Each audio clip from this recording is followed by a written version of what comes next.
اللهم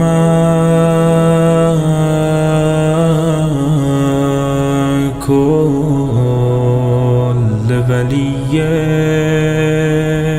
الحجة ابن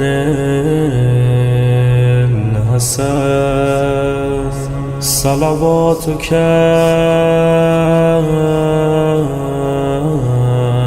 عليه وعلى آبائه في هذه الساعة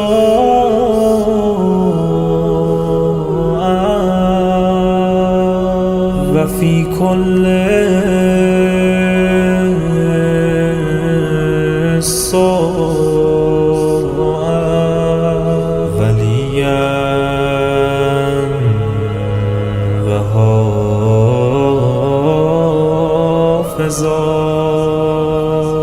وقائدا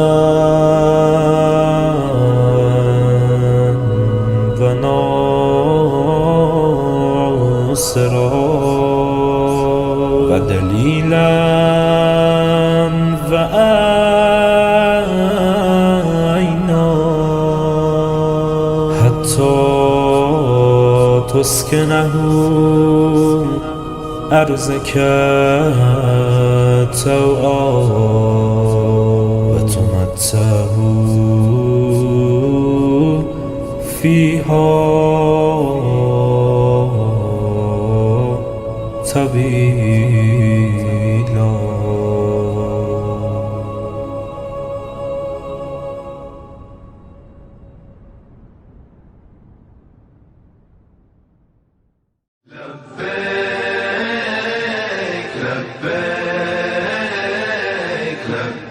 لبيك يا حسين.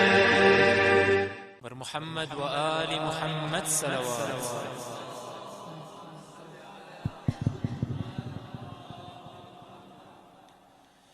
إن الله وملائكته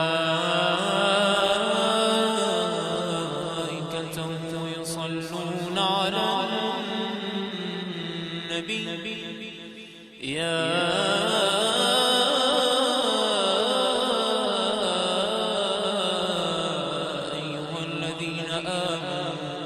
صلوا عليه وسلموا تسليما.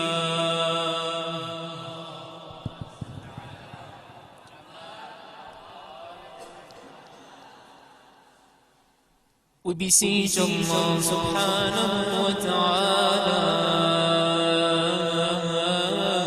the year of the martyrdom of Hazrat Abbas alayhi salam,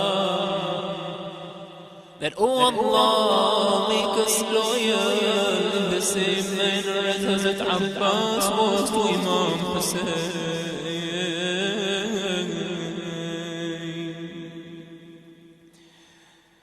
Let us all, with the sincerity of your hearts, recite Dua Kumail, and we pray to Allah subhanahu wa ta'ala that bihaqq al-Abbas we also become loyal to the Imam of our time with our actions, with the sincerity of your hearts all together. Allahumma salli ala Muhammadin wa ali Muhammad. Bismillahir Rahmanir Rahim. Allahumma inni as'aluka birahmatika allati wasi'at kulla shay وبقوتك التي قهرت بها كل شيء وخضعلها كل شيء وذل لها كل شيء وبجبروتك التي غلبت بها كل شيء وبعزتك التي لا يقوم لها شيء وبعظمتك التي ملأت كل شيء وبسلطانك الذي على كل شيء وبوجهك الباقي بعد فناء كل شيء وبأسمائك التي ملأت أركان كل شيء وبعلمك الذي أحاط بكل شيء وبنور وجهك الذي أضاء له كل شيء جميعا يا نور louder louder يا نور يا أول الأولين ويا آخر الآخرين اللهم اغفر لي الذنوب التي تهتك العصام اللهم اغفر لي الذنوب التي تنزل النقام اللهم اغفر لي الذنوب التي تغير اللهم اغفر لي الذنوب التي تحبس الدعاء اللهم اغفر لي الذنوب التي تنزل البلاء اللهم اغفر لي كل ذنب أذنبته وكل خطيئة أخطأتها اللهم إني أتقرب إليك بذكرك وأستشفع بك إلى نفسك وأسألك بجودك أن تنيني من قربك وأن توزعني شكرك وأن تلهمني ذكرك اللهم إني أسألك سؤال خاضع متذلل خاشع أن تسامحني وترحمني وتجعلني بقسمك راضيا قانعا وفي جميع الأحوال متواضعا اللهم وأسألك سؤال من اشتدت طاقته وأنزل بك عند الشدائد حاجته وعظم فيما عندك رغبته اللهم عظم سلطانك وعلى مكانك وخفي مكرك وظهر أمرك وغلب قدرك وجرت قدرتك ولا يمكن الفرار من حكومتك جتنے بھی گناہ کر لوں تیری حکومت سے فرار نہیں کر سکتا pay attention to the meaning of the dua اللهم لا أجد لذنوبي غافرا ولا لقبائحي ساترا ولا لشيء من عملي القبيح بالحسن مبدلا غيرك لا إله إلا أنت سبحانك وبحمدك. The first step of Tawbah is that we confess our sins in front of Allah subhanahu wa ta'ala all together. ظلمت نفسي louder everyone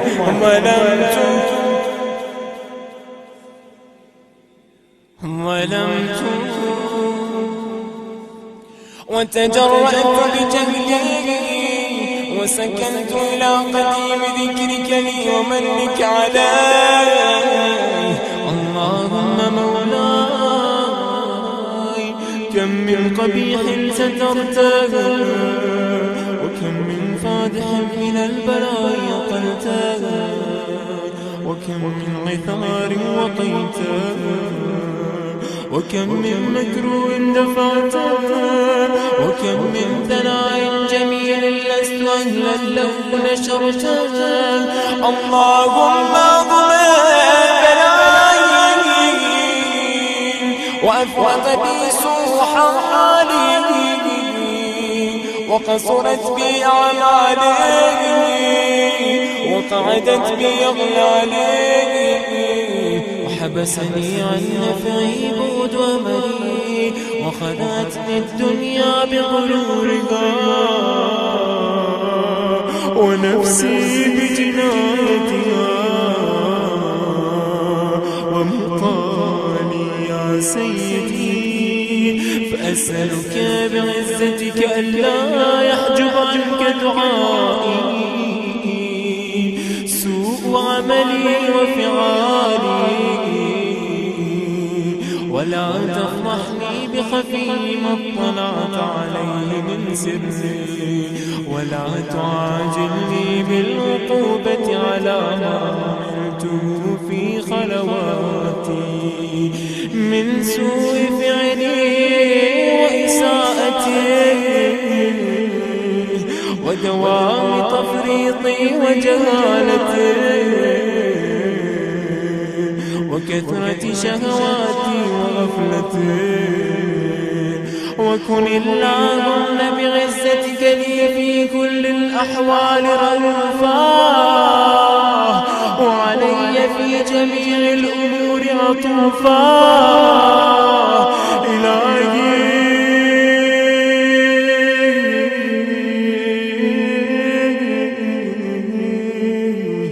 وربي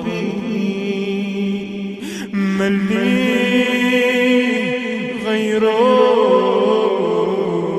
غيرك أسأله كشف ضري والنظر في أمري إلهي ومولاي أجريت علي حكما اتبعت فيه هوى نفسي ولم أحترس فيه من تزيين عدوي فغرني بما هو وأسعده على ذلك القضاء فتجاوزت بما جرى علي من ذلك بعد حدودك وخالفت بعض أوامرك فلك الحمد علي في جميع ذلك ولا حجة لي فيما جرى علي في قضاءك وألزمني حكمك وبلاءك وقد أتيتك يا إلهي بعد تقصيري وإسرافي على نفسي حافظكم الله معتذرا نادما منكسرا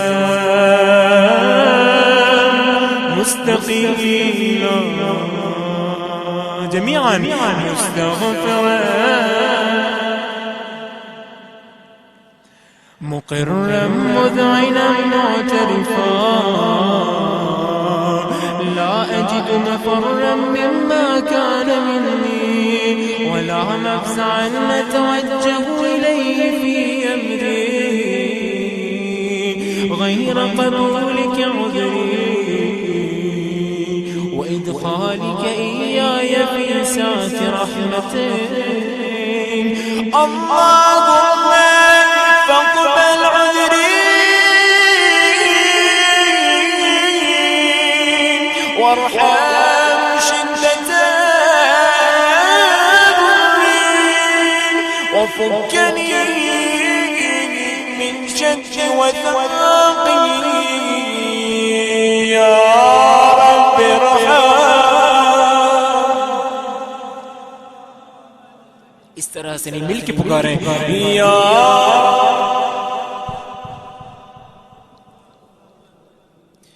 ورقة جلدي ودقة عظمي يا من بدا خلقي وذكري وتربيتي وبري وتوفيتي قبلي لابتداء كرمك وسالف برك بي يا إلهي وسيدي وربي أتواك عذبي بنارك بعد توحيدك وبعد من طوى علي قلبي من معرفتك ولهج به لساني من ذكرك وتقدم ضميري من حبك وبعد صدق اعترافي ودعائي خاضعا لربوبيتك هيهات أنت أكرم من أن تضيع من ربيته أو تبعد من أثنيته أو تشرد من آويته أو تسلم إلى البلاء من كفيته ورحمته وليت شعري يا سيدي وإلهي ومولاي أتسلط النار على وجوه خرت لعظمتك ساجدا وعلى ألسن نطقت بتوحيدك صادقا وبشكرك مادحا وعلى قلوب اعترفت بإلهيتك محققا وعلى ضمائر حويت من العلم بك حتى صارت خاشعة وعلى جوارح سعت إلى أوطان تعبدك طاعة وأشارت باستغفارك مذعنا ما هكذا الظن بك ولا يخبرنا بفضلك عنك يا كريم يا رب وأنت تعلم ضعفي أن قليل من بلاء الدنيا وعقوباتها وما يجري فيها من المكاره على أهلها على أن ذلك بلاء ومكروه قليل مكثور يسير بقاء قصير مدته فكيف احتمالي لبلاء الآخرة وجليل وقوع المكاره فيها وهو بلاء تطول مدته ويدوم مقامه ولا يخفف عن أهله لأنه لا يكون إلا عن غضبك وانتقامك وسخطك وهذا ما لا تقوم له السماوات والأرض يا سيدي فكيف لي وأنا عبدك الضعيف الذليل الحقير المسكين المستكين يا إلهي وربي وسيدي ومولاي بأي الأمور إليك أشكو ولما منها ضج وأبكي لأليم العذاب وشدته أن طول البلاء ومدته فلئن صيرتني للعقوبات مع أعدائك وجمعت بيني وبين أهل بلائك وفرقت بيني وبين أحبائك وأوليائك فهبني يا إلهي وسيدي ومولاي وربي صبرت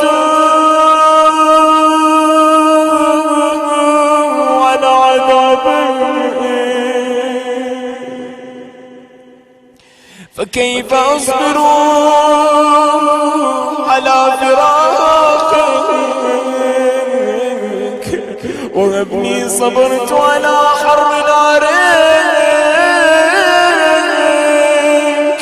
فكيف أصبر عن النظر إلى كرامتك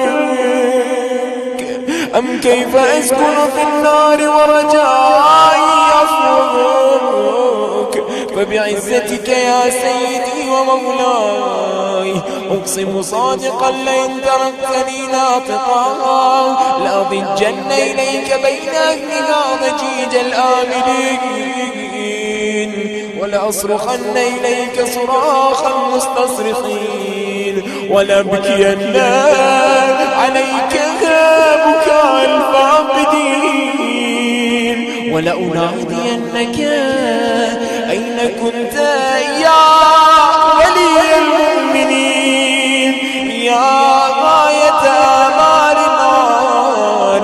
العارفين جميعا يا غياثا All together. يا غياثا يا غياثا يا حبيب قلوب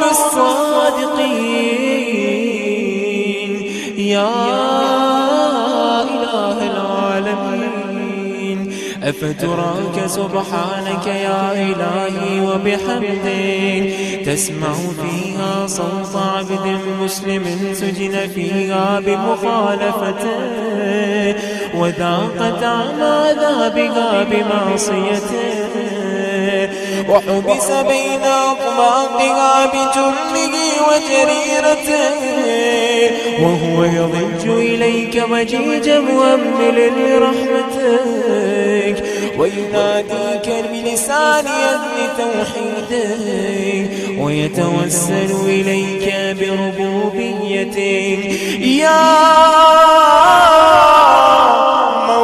مولاي فكيف يبقى في العذاب وهو يرجو ما سلف من حلمك أم كيف تؤلمه النار وهو يأمل فضلك ورحمتك أم كيف يغرقه لكيبها وأنت تسمع صوته وترى مكانه أم كيف يشتمل عليه زفيرها وأنت تعلم ضعفا أم كيف يتقلقل بين أطباقها وأنت تعلم صدقا أم كيف تزجره زبانيتها وهو يناديك يا رب أم كيف يرجو فضلك في يتمي منها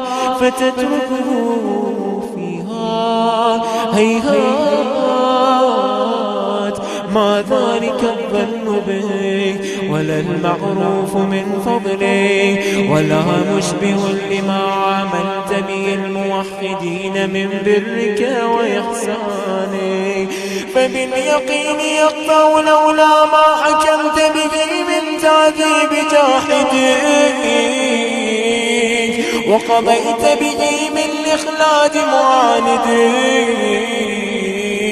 لجعلت النار كلها بردا وسلاما وما كان لأحد فيها مقرا ولا مقاما لكنك تقدست أسماؤك أقسمت أن تملأها من الكافرين من الجنة والناس أجمعين وأن تخلد فيها الوالدين وأن تجل ثناؤك قلت مبتدئا وتطولت بالإنعام متكرما أفمن كان مؤمنا كمن كان فاسقا لا يستوون إلهي وسيدي أسألك بالقدرة التي قدرتها وبالقضية التي حتمتها وحكمتها وغلبت من علي جريتها. أنت قبلي في هذه الليلة وفي هذه الساعة. Raise your hand. كل جرم وكل ذنب وكل قبيح أسررته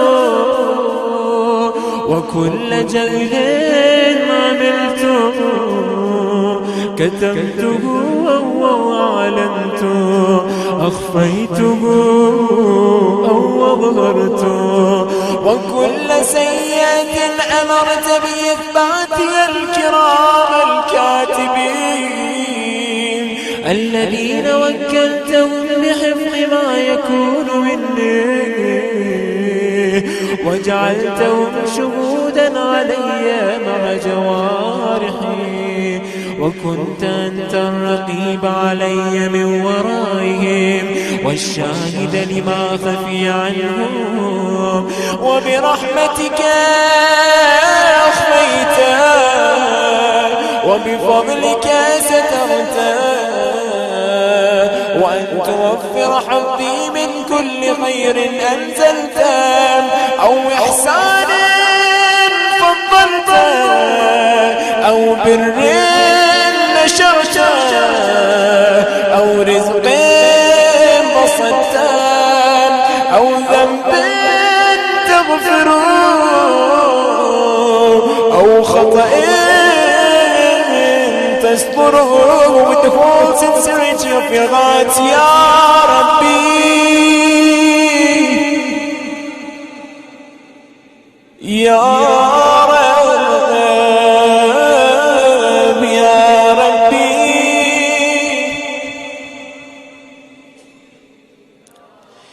Ya Ilahi وسيدي ومولاي ومالك رقي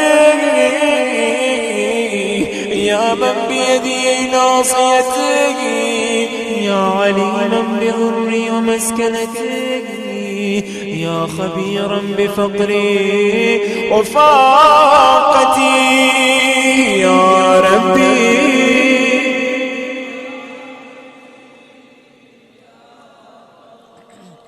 يا ربي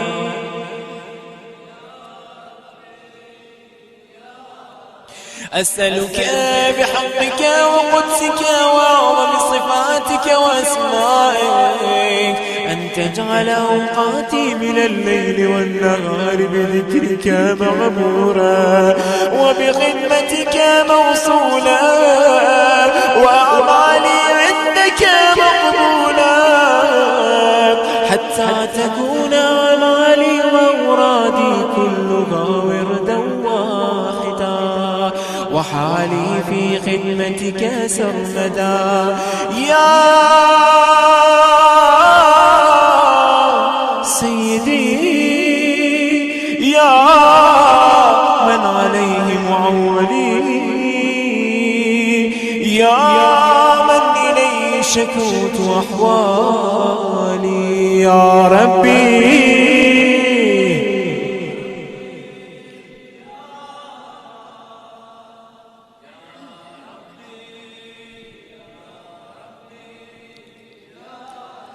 قو على خدمتك جوارحي واشدد على العزيمة جوانحي وهب لي الجد في خشيتك والدوام في الاتصال بخدمتك حتى أسرح إليك في ميادين السابقين وأسرع إليك في البارزين واشتاق إلى قربك في المشتاقين وأدنو منك ذنو المخلصين وأخافك مخافة المؤمنين واجتمع في جوارك مع المؤمنين اللهم ومن أرادني بسوء فارين ومن كانني فكين واجعل لي من أحسن عبيدك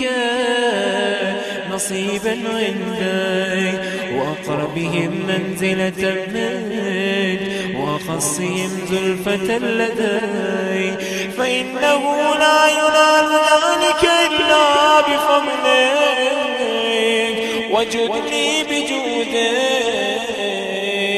واعطف علي بمجدك واحفظني برحمتك واجعل لساني بذكرك لهجا وقلبي بحبك متيما ومن علي بحسن إجابتك وأقلني عثرتك واغفر زلتي فإنك قضيت على عبادك بعبادتك وأمرتهم بدعائك وضمنت لهم الإجابة. All together, raise your hands. فإليك يا ربي نصبت وجهي وإليك يا ربي مددت يدي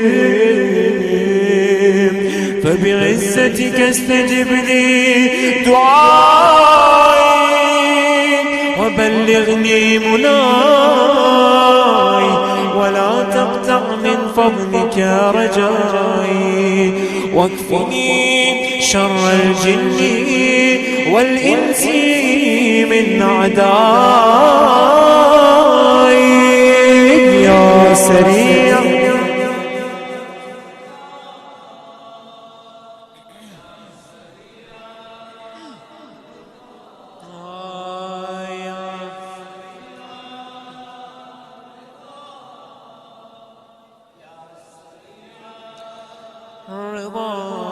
اغفر لمن لا يملك إلا الدعاء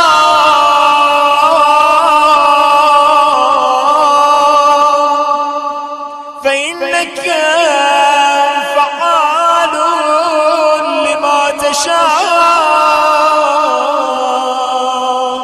يا من اسمه دواء وذكره شفاء وطاعته غناء ارحم من رأس ماله الرجاء وصلاحه البكاء يا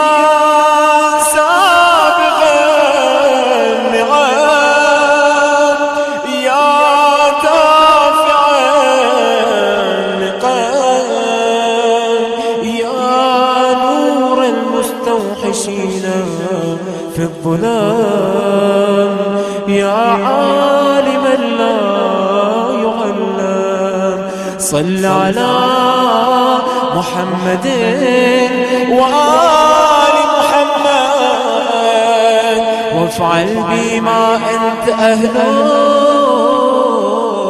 وصلى الله على رسوله والأئمة الميامين من آله وسلم تسليما كثيرا كثيرا.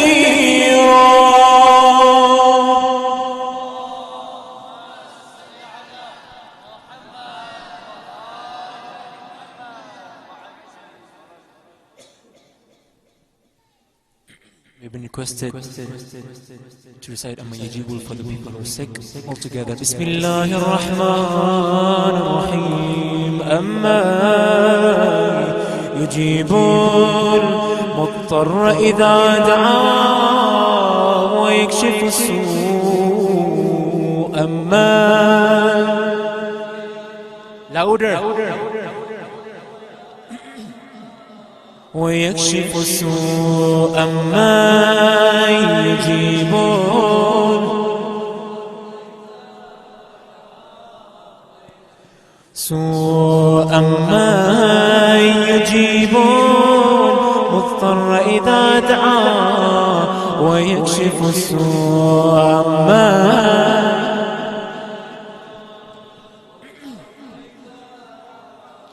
ويكشف السوء يا الله يا الله يا الله يا الله يا الله يا الله يا مقلب القلوب يا نور النور يا منور النور اللهم اشف مرضانا ومرضى المؤمنين والمؤمنات بالشفاء والصحة اللهم اغفر لنا وارحمنا وعافنا واعف عنا في الدين والدنيا برحمتك يا أرحم الراحمين وصل يا رب على محمد وآله الطاهرين والفاتحة مع الصلوات.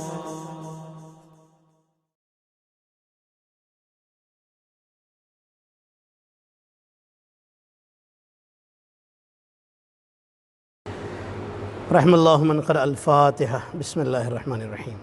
الحمد لله رب العالمين الرحمن الرحيم مالك يوم الدين إياك نعبد وإياك نستعين صراط الذين أنعمت عليهم غير المغضوب عليهم.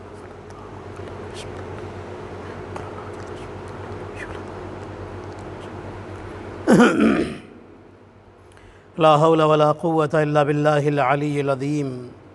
أعوذ بالله من الشيطان اللعين الرجيم. بسم الله الرحمن الرحيم. الحمد لله رب العالمين. حسبنا الله ونعم الوكيل نعم المولى ونعم النصير. والصلاة والسلام والتحية والإكرام على رسول الثقلين جد الحسن والحسين سيدنا ومولانا حبيب إله العالمين أبي القاسم محمد. اللهم صل على محمد وآل محمد. والصلاة والسلام والتحية والإكرام على أهل بيته الطيبين الطاهرين المعصومين المظلومين سيما بقية الله في الأرضين روح وأرواح العالمين لتراب مقدمه الفدا. اللهم عجل لوليك الفرج. اللهم صل على محمد وآل محمد. ولعنة الله على أعدائهم أجمعين. أما بعد فقد قال الله الحكيم. بسم الله الرحمن الرحيم.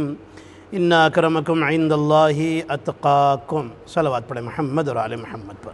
اللہم صل علی محمد و آل محمد. عزیزان محترم، شب جمعہ ہے، لیکن ابھی ایک دن پہلے جس بی بی کی وفات کی تاریخ گزری، میں ان کی حیات طیبہ کے حوالے سے تھوڑی سی باتیں آپ کی خدمت میں پیش کر دوں. ان کی جو پاک زندگی تھی اس کے حوالے سے. ان بی بی کو بی بی ام البنین سلام اللہ علیہا کہا جاتا ہے. حضرت عباس علیہ السلام کی مادر گرامی. اصلی نام فاطمہ کلابیہ ہے. قرآن مجید میں اللہ فرما رہا ہے ان اکرمکم عند اللہ اتقاکم. بے شک اللہ کی نظر میں تم لوگوں میں عزت والا وہ انسان ہے کہ جو اللہ سے زیادہ ڈرتا ہے. جو اللہ سے زیادہ ڈرے اللہ اس کی عزت زیادہ کرتا ہے. دنیا میں اور اللہ میں بڑا فرق ہے. اگر کوئی انسان کسی انسان سے زیادہ ڈرنے لگے تو وہ اس کی عزت مٹی میں ملا دیتا ہے، لیکن جو اللہ سے زیادہ ڈرنے لگے تو اللہ اس کی عزت کو بلند کرنا شروع کر دیتا ہے. اللہ سے ڈرنا، اللہ کا خوف، اسی کو کہتے ہیں تقوی. ڈرنا کسی انسان میں کتنا تقوی پایا جاتا ہے، کتنا اللہ کا ڈر پایا جاتا ہے، اتنا ہی وہ اللہ کی نظر میں عزتوں والا ہوتا ہے. ایک جملہ آپ کی خدمت میں عرض کر دوں کہ معصوم بن کر کے، معصوم ہو کر کے خود کو گناہ سے بچانا اور بات ہے، لیکن 14 معصومین میں یا انبیاء یا مرسلین میں، رسولوں میں سے نہ ہو کر کے بھی خود کو گناہوں سے بچا کر کے رکھنا یہ اور بات ہے. حضرت ام البنین سلام اللہ علیہا، ان کی مادر گرامی کا نام ہے بی بی ثمامہ. ماں کا نام ہے، باپ کا نام ہے حضرت حزام. دونوں بڑے عظیم شخصیت ہیں، دونوں بڑے کمال کی شخصیتیں ہیں. ان کی جو بیٹی ہوئی اسے ام البنین کہا جاتا ہے. اب ام البنین ظاہر سی بات ہے جس کی زوجہ بنی انہیں امام المتقین کہا جاتا ہے، تقوی اختیار کرنے والوں کا امام، اور ان سے جو بیٹا ہوگا ظاہر سی بات ہے وہ عباس ہی کہلائے گا، وہ عباس جیسا عظیم ہوگا۔ عزیزان محترم، اللہ بندے کے اندر اپنا ڈر دیکھنا چاہتا ہے۔ آج انسان بات کسی سے آپ پوچھئے کہ تمہارے اندر اللہ کا ڈر ہے، اللہ کا پیار ہے؟ بہت ہے۔ ڈر ہے؟ بہت ہے۔ محبت ہے اللہ کی؟ بہت ہے۔ مجھے ایک بات سمجھ میں نہیں آتی، یہ ساری چیزیں جب شادی کا ٹائم آتا ہے تو کیوں رخصت ہو جاتی ہے؟ اس وقت اللہ کے لیے کچھ کام کرنے کو تیار نہیں ہے، اپنے نفس کے لیے کرنے کے لیے تیار رہتا ہے۔ آپ بہت سارے ایسے دیکھیں گے دنیا میں کہ جو شکل دیکھتے ہیں، امیر المومنین نے کیا فرمایا تھا؟ نہ مال دیکھو نہ جمال دیکھو۔ جمال یعنی بیوٹی، خوبصورتی، نہ لڑکے کی خوبصورتی نہ لڑکی کی خوبصورتی، اور نہ مال دیکھو بلکہ کردار دیکھو، اس لیے کہ جسے تم گھر میں لا رہے ہو وہ تم اپنی بیوی نہیں لا رہے ہو بلکہ اپنی نسلوں کے پالنے والی لے کر کے گھر میں آ رہے ہو۔ جیسی گود ہوگی ویسے بچے نکلیں گے۔ جیسی ماں حضرت نوح کی بیوی وہ بری تھی، بچوں کو برا بنا دیا، بیٹے کو برا بنا دیا۔ عزیزان محترم، گود بڑا اثر رکھتی ہے۔ اب آپ یہ بتائیے کہ جب انسان اللہ کے لیے اللہ کے حوالے کرنے کو تیار نہیں، یہاں پر اللہ کے اوپر بھروسہ نہیں کرتا، یہاں اپنی آنکھوں پر بھروسہ کرتا ہے۔ خوبصورت اس کو خوبصورت چاہیے، اس کو ہینڈسم چاہیے، لے کر کے آ گئے۔ آپ یہ بتائیے ان چہروں پر اگر کوئی بیماری پیدا ہو جائے، پھر نہ یہ اس کو دیکھنے کو تیار اور نہ اس کی بات سننے کو تیار۔ اب کہاں گئی محبت؟ کہاں رخصت ہو گئی؟ جس مقصد سے لے کر کے آئے تھے وہ سب تو ختم ہو گیا۔ اور پھر جب انسان ایمان دیکھ کر کے لاتا ہے، اللہ اکبر، میں جملہ کہنا چاہتا ہوں۔ امیر المومنین نے کیا فرمایا تھا جب رسول اللہ نے پوچھا کہ اے علی تم نے فاطمہ کو کیسا پایا؟ تو کیا فرمایا کہ عبادتوں میں اپنا بہترین مددگار پایا، بہترین مدد کرنے والا پایا۔ جیسا دل ہوتا ہے نا، جیسا برتن ہوتا ہے تو برتن کے اندر جو ہو وہی باہر نکلتا ہے۔ جہاں ایمان ہو ایمان باہر آتا ہے، اور جہاں ایمان نہ ہو وہاں مشکلات کھڑی ہوتی ہیں، پھر زندگی مشکل ہو جاتی ہے۔ اس لیے ایمان دیکھیے، آپ کسی کو بھی جا کے دیکھ لیجئے، زیادہ تر کیسز میں یہی ہوتا ہے کہ ایمان کوئی نہیں دیکھتا۔ لڑکا کتنے ایمان والا ہے لڑکی نہیں دیکھتی، لڑکی کتنی ایمان والی ہے، کتنی مذہب اور اہل بیت کی فالوور ہے، نہیں دیکھتے۔ صرف اپنی خواہش نفس کے غلام بن کے انسان رہ جاتا ہے، اور پھر اس کا نتیجہ بھگتنا پڑتا ہے پوری زندگی۔ عزیزان محترم، انسان تھوڑا سا اللہ پہ بھروسہ کرے اور اللہ کے حوالے کر دے۔ اور بہت سارے لوگ شادی بھی نہیں کرتے، ایسے بھی لوگ ہیں، ڈرتے ہیں۔ حدیث میں آپ کو سنا دوں، حدیث میں یہ ہے کہ اگر کوئی انسان یہ سوچ کے شادی نہ کرے کہ شادی کے بعد خرچہ کیسے چلاؤں گا، کیسے زندگی چلے گی، اس کا مطلب کہ وہ خدا کے بارے میں اچھا نہیں سوچتا، اسے خدا کے رازق ہونے پر یقین ہی نہیں ہے۔ عزیزان محترم، تو شادی کرنا بھی ضروری ہے۔ اللہ پہ بھروسہ رکھیے۔ جو لوگ شادی نہیں کر رہے ہیں اس ڈر سے، آگے بڑھیں، اچھا رشتہ ڈھونڈیں، اچھا گھر ڈھونڈیں، شادی کریں۔ اللہ باقی زندگی کو بہترین بنانے والا ہے۔ ایک صلوات پڑھیں محمد اور آل محمد پر، اللہم صلی علی محمد۔ عزیزان محترم، آپ نے نام سنا ہے، کتنی عظیم شخصیت ہیں جن کا نام ہے مقدس اردبیلی۔ ان کے ماں باپ بڑے پاک تھے، تو خود بھی اتنے پاک کہ جب امیر المومنین کے حرم میں نجف میں جاتے تھے اور کوئی سوال کرتے تھے تو قبر سے ڈائریکٹ ان کو جواب آتا تھا، سنتے تھے۔ اور امام زمانہ علیہ السلام سے کئی بار ان کی ملاقات ہوئی، بہت بار ملاقات ہوئی۔ کتنی پاک شخصیت تھے۔ جب یہ پڑھتے تھے، ایک ہاسٹل میں رہتے تھے، اکیلے اپنے روم میں تھے۔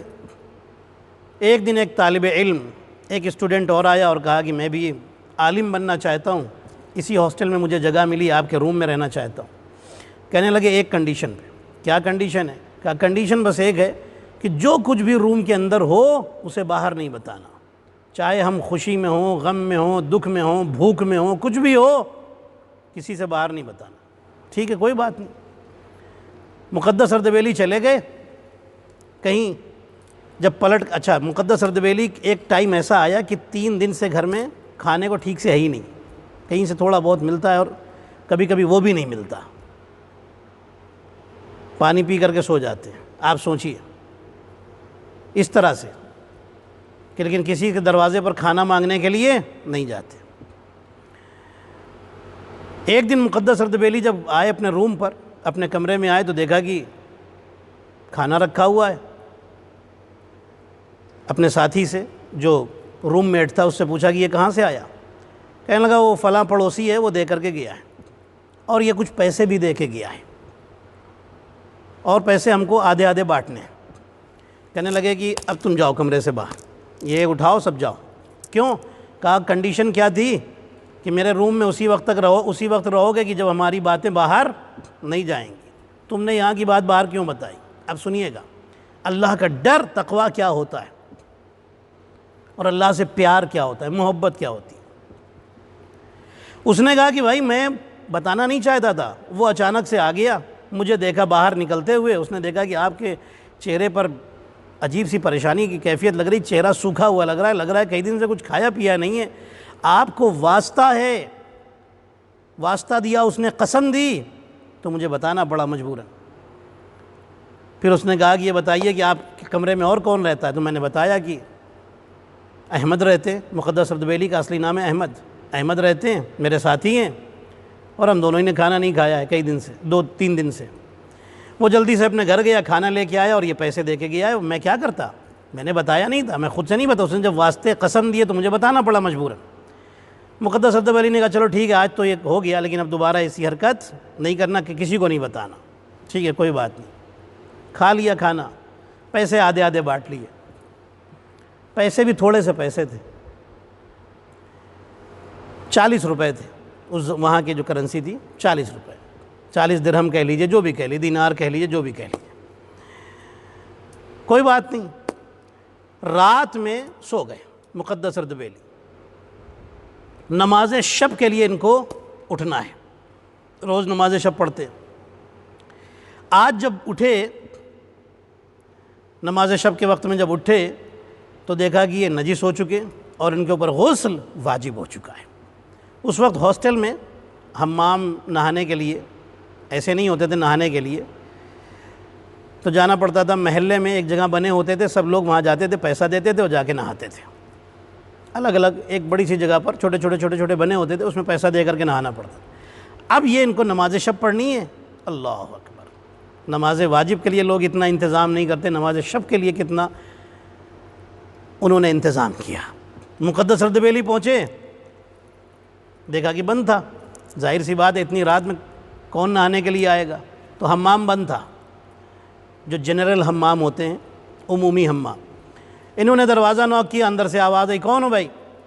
کہا بھائی میں نہانے کے لیے آیا ہوں۔ اس نے کہا یہ ٹائم ہے کوئی آنے کا؟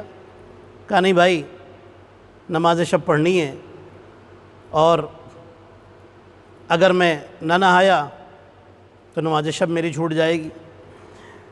اس نے کہا کہ نہیں بھائی، صبح آنا، چلو فجر کے ٹائم آ جانا، میں فجر کے وقت کھول دوں گا، آ کر کے نہا لینا اور نماز فجر پڑھ لینا، جاؤ میری نیند مت خراب کرو۔ کہنے لگے بھائی 10 روپے لے لو، 5 روپے لے لو۔ اس نے کہا نہیں میں نہیں کھولوں گا۔ اچھا 40 روپے ملے تھے، وہ آدمی دے کے، پڑوسی دے کے گیا تھا کھانے کے ساتھ، اس میں 20 روپے بٹ گئے تھے دونوں میں، ان کا جو کمرے والا تھا 20 اس نے رکھے تو 20 مقدس اردبیلی نے۔ پھر اس نے کہا کہ نہیں دروازہ نہیں کھلے گا۔ کہنے لگے اچھا ٹھیک ہے 10 رکھ لو۔ اس نے کہا کہ نہیں دروازہ نہیں کھلے گا۔ 15 رکھ لو۔ اس نے کہا نہیں کھلے گا۔ انہوں نے کہا بھائی دیکھو 5 روپے اور بڑھاتا ہوں، 20 روپے، اس سے زیادہ میرے پاس نہیں، پلیز کھول دو حمام تاکہ میں غسل کروں اور جا کر کے نماز شب پڑھ سکوں۔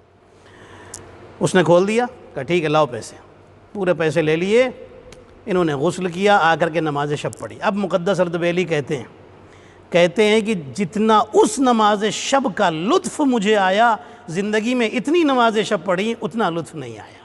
صلوات پڑھے محمد و آل محمد، اللہم صلی علی محمد و آل محمد۔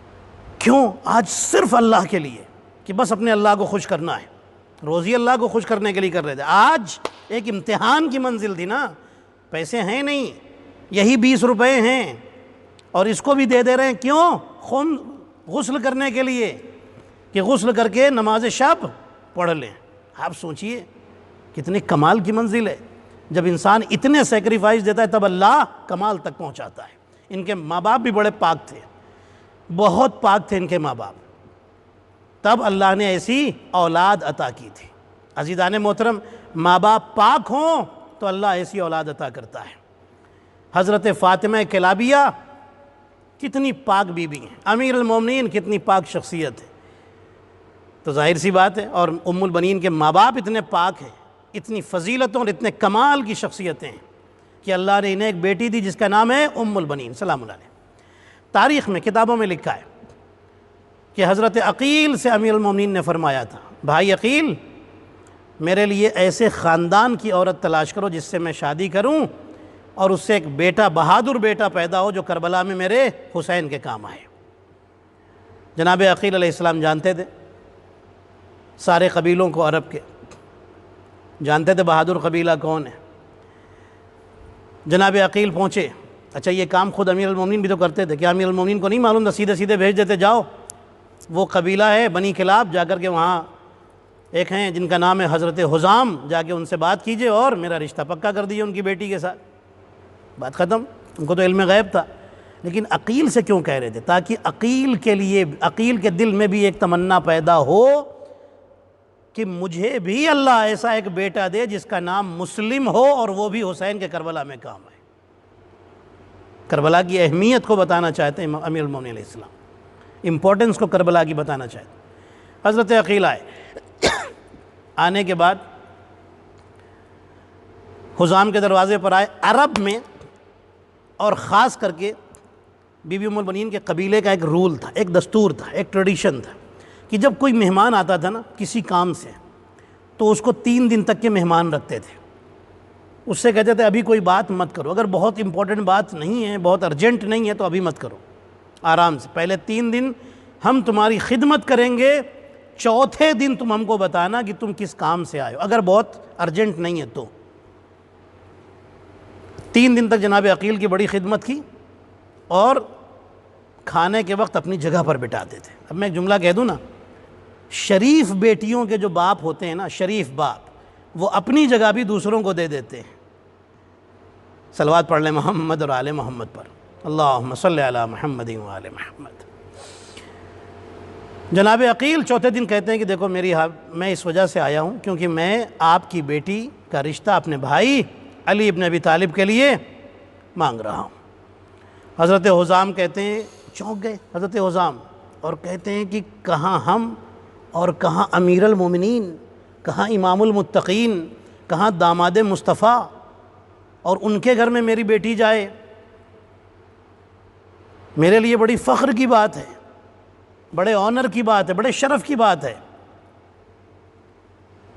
میں نے آپ کو اجازت دے دی، بالکل اجازت ہے، رشتہ منظور۔ حضرت عقیل کہتے نہیں، اسلام کا قانون ہے کہ بیٹی سے جا کر کے پتہ کرو، پوچھ لو۔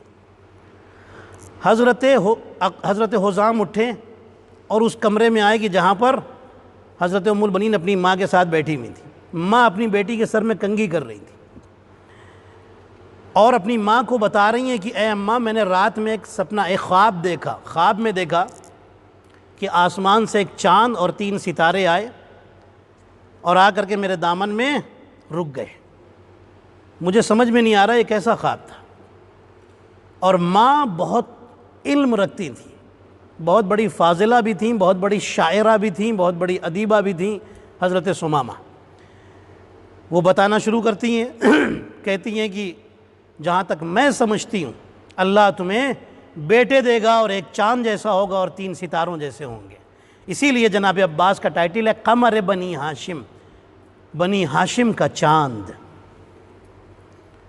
ابھی یہ سن رہے ہیں حزام، بیٹی کا سپنا اور ماں تعبیر بتا رہی ہے، خواب کی تعبیر بتا رہی ہے۔ آگے بڑھے اور آگے بڑھ کے کہتے ہیں کہ عقیل جو 3 دن سے ہمارے گھر میں رکے ہوئے ہیں، ہم نے روکا ہے ان کو، ان کی خدمت کر رہے ہیں، آج انہوں نے بتایا کہ وہ کس مقصد سے آئے۔ ان کا مقصد یہ ہے کہ ہماری بیٹی کا رشتہ مانگ رہے ہیں، لیکن ہمیں ڈر ہے کہ ایسا گھر، اللہ اکبر، ایسا گھر کہ جہاں پر رسول جایا کرتے تھے اور رسول پر وحی اترا کرتی تھی، ایسا گھر جو سیدت نساء العالمین جس گھر میں رہ چکی ہیں، اتنا پاک گھر جس میں فرشتے اترتے تھے، فرشتے آ کر خدمت کرتے تھے، میری بیٹی جائے اور کہیں کوئی ایسا عمل اس بیٹی سے نہ ہو جائے کہ جس کی وجہ سے ہمیں علی کے سامنے شرمندگی اٹھانی پڑے۔ مجھے یہ ڈر لگ رہا ہے، میں بہت ڈرا ہوا ہوں۔ جناب ثمامہ مسکرا کے اٹھیں اور کہتی ہیں کہ اے حزام آپ گھبرائیے نہیں، میں نے اپنی بیٹی ام البنین کو اتنی اچھی تربیت دی ہے کہ یہ کہیں بھی جائے ہمارا سر عزت، ہمارا سر فخر سے بلند کر دے گی۔ صلوات پڑھے محمد اور آل محمد پر، اللہم صلی علی محمد۔ آپ نے غور کیا ماں باپ کو بھی اپنی بیٹی کی تربیت کیسی کرنی چاہیے، ہر چیز چیک کرنی چاہیے، بیٹیوں کے حوالے سے، بیٹوں کے حوالے سے، دونوں حوالے سے بہت زیادہ کیئرفل رہنا چاہیے۔ کیا کر رہی ہیں، کہاں جا رہی ہیں، کس سے مل رہی ہیں، دوستی کیسی ہے، ماحول کیسا ہے، ہر چیز کو چیک کرنا چاہیے، اس لیے کہ اللہ نے تحفہ دیا ہے، یہ امانت دی ہے۔ تحفے کو اچھی طرح سے اگر اللہ کی بارگاہ میں پیش کیا جائے اور بیٹی کو اس کی منزل تک پہنچا دیا جائے، اس کے شوہر کے حوالے کر دیا جائے، تو آپ کو اللہ بے انتہا اجر عطا کرے گا۔ اور تربیت میں گڑبڑی ہو جائے تو پھر اولاد کا پھر اللہ ہی حافظ ہے، پھر وہ خود بھی نیک نام نہیں ہوتی اور آپ کی عزت کو بھی بگاڑ دیتی ہے۔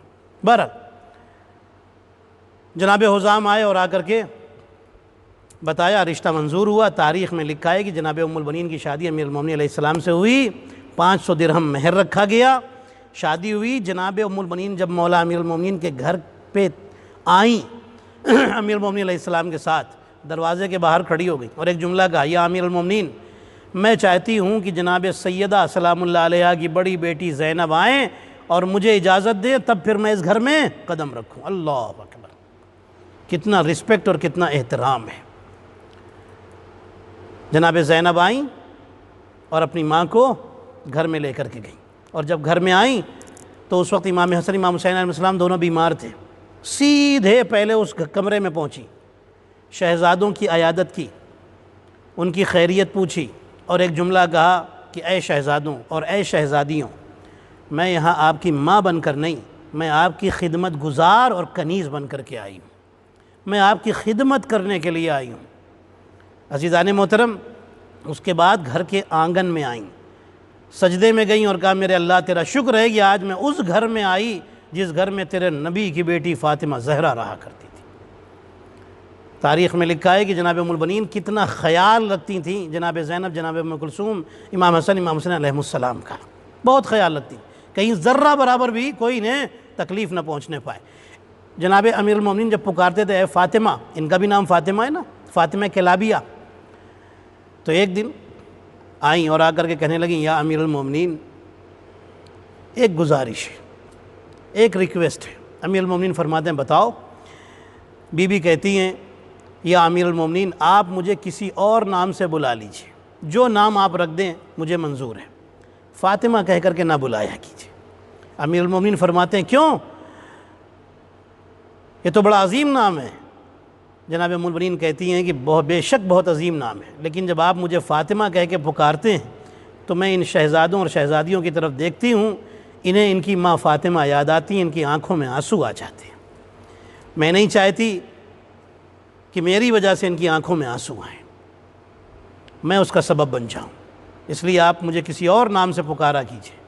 امیر المومنین علیہ السلام نے نام دیا ام البنین، بیٹوں کی ماں۔ کتنے کمال کی بی بی ہیں، میں آپ کو ایک دو عمل بتا دوں اور اس کے بعد غم کا بیان۔ بی بی ام البنین سلام اللہ علیہ سے توسل کیسے اختیار کیا جاتا ہے؟ بی بی ام البنین سلام اللہ علیہ سے توسل اختیار کرنے کا ایک دو عمل آپ کو بتاتا ہوں۔ پہلا عمل، اگر کوئی چیز کھو جائے تو آپ ایک الحمد پڑھیں اور ایک صلوات پڑھیں اور بی بی ام البنین سلام اللہ علیہ کو ہدیہ کریں اور دعا کریں، پروردگار تجھے بی بی ام البنین کا واسطہ میری یہ کھوئی ہوئی چیز مجھے واپس مل جائے۔ الحمد اور صلوات پڑھ کر کے بی بی ام البنین کو ہدیہ کرنا ہے، پھر اپنی دعا اللہ سے بی بی ام البنین کا واسطہ دے کے مانگنی ہے، یا آپ خود بیوی سے کہتے ہیں شہزادی میری فلاں چیز گم ہو گئی ہے، کھو گئی ہے، یہ چیز مجھے واپس مل جائے، شہزادی آپ کی مدد کریں گی اور آپ کی کھوئی ہوئی چیز آپ تک پہنچ جائے گی۔ یہ ایک عمل۔ دوسرا عمل، ایک بہت بڑے آیت اللہ تھے، وہ فرمایا کرتے تھے اعلی اللہ مقامہ، وہ آیت اللہ فرمایا کرتے تھے کہ میں جب بھی کسی پرابلم میں آتا ہوں، کوئی بھی پریشانی ہوتی ہے، چاہے بیماری ہو، چاہے پیسے کی ہو، کسی بھی طرح کی پریشانی ہو، یا کوئی بھی مالی پریشانی ہو یا جسمانی پریشانی، کوئی بھی پریشانی ہو، میں 100 مرتبہ صلوات پڑھتا ہوں، ایک تسبیح صلوات کی پڑھتا ہوں، بی بی ام البنین کو ہدیہ کرتا ہوں، میری مشکل حل ہو جاتی ہے۔ ایک تسبیح صلوات کی پڑھیں اور بی بی ام البنین سلام اللہ علیہ کو ہدیہ کر دیں اور کہیں بی بی میں نے صلوات آپ کو، جب آپ پڑھ لیں تسبیح ختم کریں صلوات کی، آپ کہیں بی بی ام البنین میں نے صلوات کی تسبیح آپ کو ہدیہ کر دی، میری یہ مشکل ہے۔ بی بی خود، بی بی کا ٹائٹل ہے باب الحوائج، حاجتوں کا دروازہ، خود بی بی بھی باب الحوائج ہیں اور ان کے بیٹے جناب عباس بھی باب الحوائج ہیں، حاجت پوری کرتی ہیں۔ آپ کی حاجت انشاءاللہ ضرور پوری ہوگی، آپ کی مشکلیں دور ہوں گی، بیمار ہیں تو بیماری، خدا نخواستہ بیمار ہے تو بیماریاں دور ہوں۔ تیسرا ایک اور عمل یاد آ گیا ہے، وہ بھی آپ کو بتا دوں، کوئی بڑی منت ہے، بڑا کام ہے، اگر آپ کر سکتے ہیں آپ یہ دعا مانگیں کہ اے بی بی میرا یہ کام ہو جائے، میں ایک قرآن پورا قرآن 30 پارے پڑھ کر کے، پورا قرآن ختم کر کے آپ کی خدمت میں ہدیہ کروں گا، پہلے پارے سے لے کر کے آخری پارے تک پورا قرآن پڑھنا ہے، پڑھ کر کے بی بی کو ہدیہ کرنا ہے۔ اور اگر آپ ابھی قرآن ہدیہ کر رہے ہیں، فار ایگزامپل روز ایک پارہ پڑھ لیں، ابھی آپ 20 پارے تک یا 25 پارے تک پہنچے تھے، تبھی انشاءاللہ آپ کی مشکل حل ہو جائے گی، آپ کا کام ہو جائے گا، لیکن آپ کو پورے قرآن پورا مکمل کرنا پڑے گا اور بی بی کو ہدیہ کرنا پڑے گا۔ ایک صلوات پڑھ لیں محمد اور آل محمد پر، اللہم صلی علی محمد۔ یہ بی بی کتنی عظمتوں کے مالک ہے، کتنی کمالات کے مالکہ ہیں یہ بی بی، اور یہ بی بی وہ ہیں کہ جنہوں نے اپنے چاروں بیٹے، اللہ اکبر، 4 بیٹے اور 1 بیٹی، چاروں بیٹے بھی حسین پر قربان کر دیے، اور ایک بیٹی کا جو شوہر ہے جن کا نام ہے حضرت مسلم یعنی اپنے داماد کو بھی امام حسین پر قربان کر دیا۔ اکیلی بیوی ہیں جن کو یہ شرف، یہ کمال حاصل ہے کہ جنہوں نے اپنے بیٹے داماد سب حسین پر قربان کر دیے۔ تاریخ میں لکھا ہے کہ جب لٹا ہوا قافلہ واپس مدینے میں آیا ہے اور بشیر نے اعلان کیا ہے کہ مدینے والوں، مدینہ رہنے کے قابل نہیں رہا، بشیر کہتا ہے کہ میں نے دیکھا مدینے کے لوگ بے چین ہو کر گھروں سے باہر نکل پڑے، روتے ہوئے واہ حسینہ کہتے ہوئے باہر آ گئے، واہ محمدہ واہ علیہ کہتے ہوئے باہر آ گئے۔ کہتے ہیں کہ اچانک میں نے دیکھا کہ ایک گھر کا دروازہ کھلا اور ایک بچے کا ہاتھ پکڑے ہوئے ایک بی بی باہر آئی، آخری عمر میں بی بی ام البنین کی آنکھوں کی روشنی چلی گئی تھی، نابینا ہو گئی تھی، باہر آئیں اور آ کر کے کسی نے بشیر سے کہا بشیر وہ جو بی بی آ رہی ہے نا وہ عباس کی ماں ہے۔ جیسے ہی بی بی قریب آئیں آ کر کہتی ہیں بشیر کیا کہہ رہا ہے؟ بشیر کہتا ہے کہ بی بی لٹا ہوا قافلہ آیا ہے۔ چپ ہو گیا بشیر، لٹا ہوا قافلہ آیا ہے، آپ کے گھرانے والے آئے ہیں۔ تاریخ میں لکھا ہے کہ ایک مرتبہ بشیر نے کہا کہ بی بی آپ کا بیٹا مارا گیا، ایک بیٹے کا نام لیا۔ بی بی کہتی ہیں چھوڑو میرے بیٹے کو، یہ بتاؤ میرا حسین کیسا ہے؟ اللہ اکبر۔ پھر بشیر نے کہا بی بی آپ کا دوسرا بیٹا مارا گیا، کہنے لگیں یہ بتاؤ میرا حسین کیسا ہے؟ پھر تیسرا بیٹا مارا گیا، پھر جیسے اس نے بتایا کہ آپ کا بیٹا عباس بھی مارا گیا، بی بی کہتی ہیں کہ یہ بتاؤ میرا مولا حسین کیسا ہے؟ بشیر نے کہا کہ بی بی آپ اپنے بیٹوں کے بارے میں نہیں پوچھتی؟ تو بی بی نے رو کر کے جملہ کہا آسمان اور زمین میں جو کچھ ہے اور میرے سارے بیٹے، ساری اولاد، ساری نسل حسین پر قربان ہے، میں اپنے بیٹوں کا کیا پوچھوں؟ بشیر نے کہا مولا حسین مارے گئے۔ بی بی روتی ہوئی زمین پر بیٹھ گئیں اور ایک جملہ کہا یا امیر المومنین کاش میرا عباس زندہ رہتا تو آپ کے بیٹے حسین پر آنچ نہ آتی۔ ہاں زدارو تاریخ میں لکھا ہے کہ بی بی ام البنین اپنی جگہ سے اٹھی اور اٹھ کر کے ایک سوال کرتی، یہ بتاؤ کہ جب میرا عباس مارا گیا، کیسے میرا عباس مارا گیا؟ بشیر کہتا ہے کہ آپ کے بیٹے کے سر پر گرز مارا گیا۔ بی بی کہتی ہیں میرا بیٹا 2 انگلیوں سے گرز کو سنبھال کر کے پھینک دیتا تھا، کیسے گرز مارا گیا؟ بشیر کہتا ہے کہ پہلے آپ کے بیٹے کے ہاتھ کاٹے گئے اور اس کے بعد ماتھے پہ تیر لگا، آنکھ میں تیر لگا، سینے میں تیر لگا، چہرے پر تیر لگے، اور آپ کا بیٹا، اس کے بعد آپ کے بیٹے کے سر پہ گرز مارا گیا۔ اب بی بی نے رو کر ایک جملہ کہا کہ بشیر بس اتنا اور بتا دے کہ میرا بیٹا عباس جب گھوڑے سے گرا تو عباس کا سینہ پہلے زمین پہ لگا یا چہرہ زمین پر لگا؟ ہاتھ تو کٹے ہوئے تھے۔ بشیر کہتا ہے بی بی کیا پوچھتی ہے؟ بی بی کہتی ہے بس رک جا، میں سمجھ گئی، سینہ زمین پر لگے تب بھی قیامت ہے، چہرہ زمین پر لگے تب بھی قیامت ہے۔ پھر ایک جملہ کہتی تھی عباس لوگ آ کر کہتے ہیں کہ تو مارا گیا، مجھے یقین نہیں آتا، میرے شیر کو کوئی مار دے میں کیسے یقین کر لوں، لیکن جب سنتی ہوں سکینہ کو تماچے پڑے، زینب کی چادر چھنی، حسین کا گلا کاٹا گیا، تب یقین آ جاتا ہے کہ تم مارا گیا۔ اس لیے کہ اگر تم زندہ ہوتے تو کوئی سکینہ کو تماچے نہ مارتا، کوئی زینب کی چادر نہ چھینتا، کوئی حسین کا گلا نہ کاٹتا۔ الا لعنت اللہ علی القوم الظالمین۔ الہی بحق الزہرا ابیہا و بعلہا و بنیہا والسر المستودع فیہا، میرے اللہ تجھے محمد اور آل محمد علیہ السلام کا واسطہ ہماری اس قلیل عبادت کو قبول فرما، ہمارے کثیر معاصی کی مغفرت فرما۔ میرے اللہ تمام مومن مومنات جہاں بھی ان سب کو کرونا وائرس سے اور تمام بیماریوں سے، تمام آفات سے، پریشانیوں سے، بحق ام البنین سلام اللہ علیہا، بحق محمد و آل محمد علیہ السلام، بحق باب الحوائج جناب عباس علیہ السلام، پروردگار تمام مومن مومنات کو محفوظ فرما۔ میرے اللہ تمام مومن مومنات کے جان مال اور عزت و آبرو کی حفاظت فرما، جو بے روزگار انہیں روزگار عطا فرما، جو برسر روزگار یا برسر تجارت ہیں ان کے رزق و روزی کو قائم فرما۔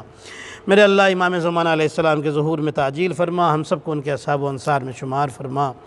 ربنا تقبل منا انک انت السمیع۔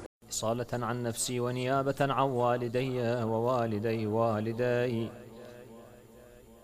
ومن أوصاني بالدعاء أزور سيدي ومولاي أبي عبد الله الحسين عليه السلام. السلام عليك يا وارث آدم صفوة الله، السلام عليك يا وارث نوح نبي الله، السلام عليك يا وارث إبراهيم خليل الله، السلام عليك يا وارث موسى كليم الله، السلام عليك يا وارث عيسى روح الله، السلام عليك يا وارث محمد حبيب الله، السلام عليك يا وارث علي أمير المؤمنين ولي الله، السلام عليك يا ابن محمد المصطفى، السلام عليك يا ابن علي المرتضى، السلام عليك يا ابن فاطمة الزهراء، السلام عليك يا ابن خديجة الكبرى، السلام عليك يا ثار الله وابن ثاره والوتر الموتور، أشهد أنك قد أقمت الصلاة وآتيت الزكاة وأمرت بالمعروف ونهيت عن المنكر وأطعت الله ورسوله حتى أتاك اليقين، فلعن الله أمة قتلت ولعن الله أمة ظلمت ولعن الله أمة سمعت بذلك فرضيت به. يا مولاي يا أبا عبد الله، أشهد أنك كنت نورا في الأصلاب الشامخة والأرحام المطهرة، لم تنجسك الجاهلية بأنجاسها ولم تلبسك من مدلهمات ثيابها، وأشهد أنك من دعائم الدين وأركان المؤمنين، وأشهد أنك الإمام البر التقي الرضي الزكي الهادي المهدي، وأشهد أن الأئمة من ولدك كلمة التقوى وأعلام الهدى والعروة الوثقى والحجة على أهل الدنيا. وأشهد الله وملائكته وأنبياءه ورسله أني بكم مؤمن وبإيابكم موقن بشرائع ديني وخواتيم عملي، وقلبي لقلبكم سل وأمري لأمركم متبع. صلوات الله عليكم وعلى أرواحكم وعلى أجسادكم وعلى أجسامكم وعلى شاهدكم وعلى غائبكم وعلى ظاهركم وعلى باطنكم. زيارة علي بن الحسين عليه السلام. السلام عليك يا ابن رسول الله، السلام عليك يا ابن نبي الله، السلام عليك يا ابن أمير المؤمنين، السلام عليك يا ابن الحسين الشهيد، السلام عليك أيها الشهيد وابن الشهيد، السلام عليك أيها المظلوم وابن المظلوم. لعن الله أمة قتلت، ولعن الله أمة ظلمت، ولعن الله أمة سمعت بذلك فرضيت به. زيارة الشهداء سلام الله عليهم. السلام عليكم يا أولياء الله وأحباءه، السلام عليكم يا أصفياء الله وأوداءه، السلام عليكم يا أنصار دين الله، السلام عليكم يا أنصار رسول الله، السلام عليكم يا أنصار أمير المؤمنين، السلام عليكم يا أنصار فاطمة سيدة نساء العالمين، السلام عليكم يا أنصار أبي محمد الحسن بن علي الولي الزكي الناصح، السلام عليكم يا أنصار أبي عبد الله، بأبي أنتم وأمي طبتم وطابت الأرض التي فيها دفنتم وفزتم فوزا عظيما، فيا ليتني كنت معكم فأفوز معكم. زيارة العباس سلام الله عليه. السلام عليك يا أبا الفضل العباس ابن أمير المؤمنين، السلام عليك يا ابن سيد الوصيين، السلام عليك يا ابن أول القوم إسلاما وأقدمهم إيمانا وأقومهم بدين الله وأحوطهم على الإسلام. أشهد لقد نصحت لله ولرسوله ولأخيك، فنعم الأخ المواسي، فلعن الله أمة قتلت، ولعن الله أمة ظلمت، ولعن الله أمة استحلت منك المحارم وانتهكت حرمة الإسلام.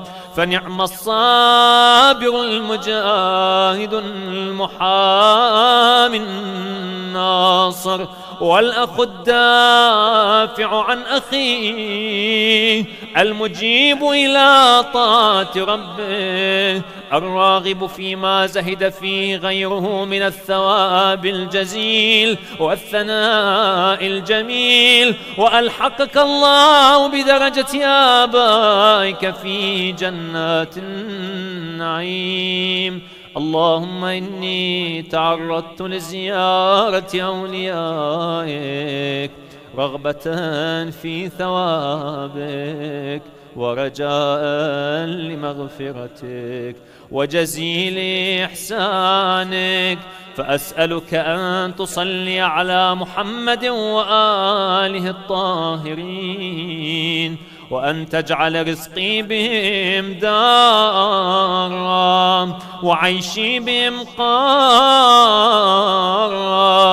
وزيارتي بهم مقبولة وحياتي بهم طيبة وأدرجني إدراج المكرمين واجعلني ممن ينقلب من زيارة مشاهد أحبائك مفلحا منجحا قد استوجب غفران الذنوب وستر العيوب وكشف الكروب إنك أهل التقوى وأهل المغفرة.